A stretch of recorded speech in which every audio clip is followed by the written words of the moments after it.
quiet, dignified spectacle descend into this. We've analysed video footage from that afternoon and evening, giving insight into some of the key moments.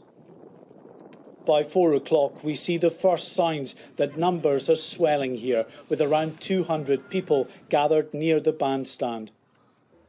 Around 5:30, and a steady stream of people are now heading here. It's clear that although the original vigil was cancelled, many are determined to be here. It is a conflict between all of us and the state.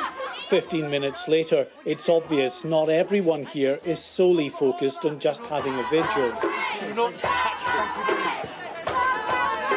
But although there were people here from different groups, some with different agendas, the bulk of the crowd were clearly here to take part in a vigil for Sarah. By 6 o'clock, the crowd had grown to more than 500. In response, the police presence is also slowly increasing, as a minute's silence is held in memory of Sarah Everard. At this point, a key moment, as a local councillor can be heard urging people to begin leaving. So thank you for coming this evening. We do all need to disperse, obviously peacefully and everything else, but thank you all very much for joining us. In an aerial image, we've highlighted small pockets of police officers, mainly on the edges of the crowd. Scotland Yard say it's at this point they were trying to persuade people to leave.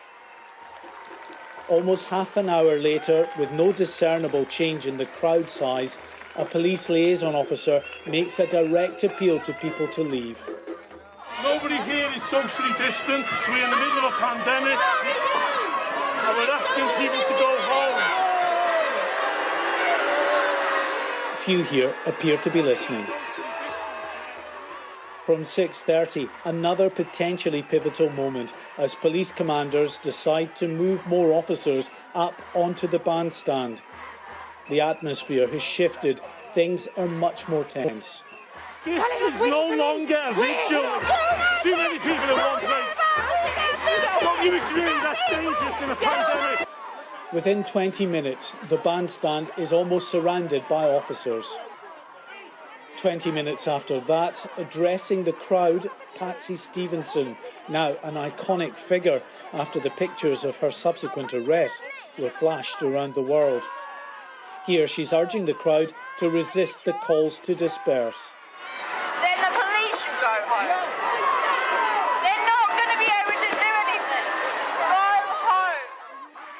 Just after 7:20, another key moment in our sequence of events as police take the decision to start removing people from the front of the bandstand, including Patsy Stevenson. It's at this point that the tensions here spill over into scuffles and arrests. The image of Patsy Stevenson pinned to the ground by male officers united all sides of the political spectrum and beyond in a shared sense of alarm.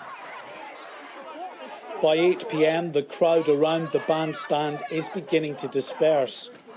But an angry group can be seen following officers as they take those arrested back to their vans. It is far from the dignified evening of reflection the original organisers had planned. The video timeline of events captures the key moments of escalation that led to the scenes of disorder. But it'll be up to the independent inquiry to determine whether that crucial police decision to move in and disperse people was the correct course of action. Mark White, Sky News.